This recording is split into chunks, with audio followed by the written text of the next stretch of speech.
Details చూద్దాం. పశ్చిమ గోదావరి జిల్లా నరసాపురం దగ్గర గోదావరికి వరద తాకిడి ఎక్కువైంది. దీంతో నరసాపురం సకిరెట్టిపల్లి రేవులో తెప్పలు పడవల రాకపోకలు నిలిచిపోయాయి. ఇక గోదావరిలో పడవలు నిలిచిపోవడంతో ప్రజలు ఇబ్బందులు పడుతున్నారు.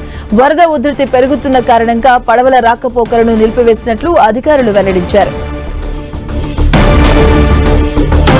ఇదే అంశానికి సంబంధించిన పూర్తి అప్డేట్స్ మా కరెస్పాండెంట్ శ్రీనివాస్ అందిస్తారు. శ్రీనివాస్.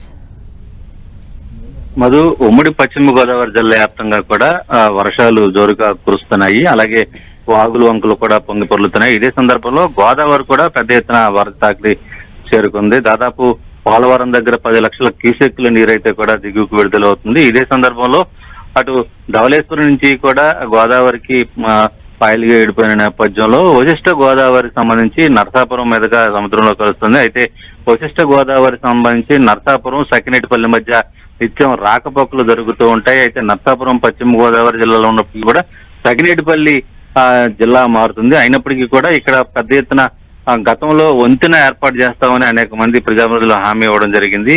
అయితే ఇప్పటికి కూడా ఆ గ్రామస్తుల సకినేటిపల్లి నరసాపురం మధ్య బ్రిడ్జికి సంబంధించి కూడా ఇప్పటికి కూడా కోరిక నెరవేరలేదు. అయితే ప్రతి సంవత్సరం వర్షాకాలం వచ్చిందంటే గోదావరి పోటెత్తిందంటే ఈ ప్రాంతానికి సంబంధించి కూడా ఎప్పటికప్పుడు రాకపోకలన్నీ కూడా నిలిచిపోతాయి. ఇదే సందర్భంలో గోదావరికి వరద ఉధృతి నీటి ఉధృతి పెరగడంతో సకినేటిపల్లి నరసాపురం మధ్య పంటు ఉంటుంది. ఆ పంటు అలాగే బోటు పడవలు కానీ ఇవన్నీ కూడా మొత్తం రాకపోకలన్నీ కూడా అధికారులు నిషేధించడం జరిగింది. గోదావరి ఉధృతి తగ్గే వరకు కూడా ఈ రాకపోకలన్నీ కూడా ఆపివేస్తున్నట్టు కూడా అధికారులు ప్రకటించడం జరిగింది. అయితే నిత్యం నరసాపురంతో సకినేటిపల్లి వాసులంతా కూడా ఎక్కడికి రాకపోకలను సాగిస్తూ ఉంటారు.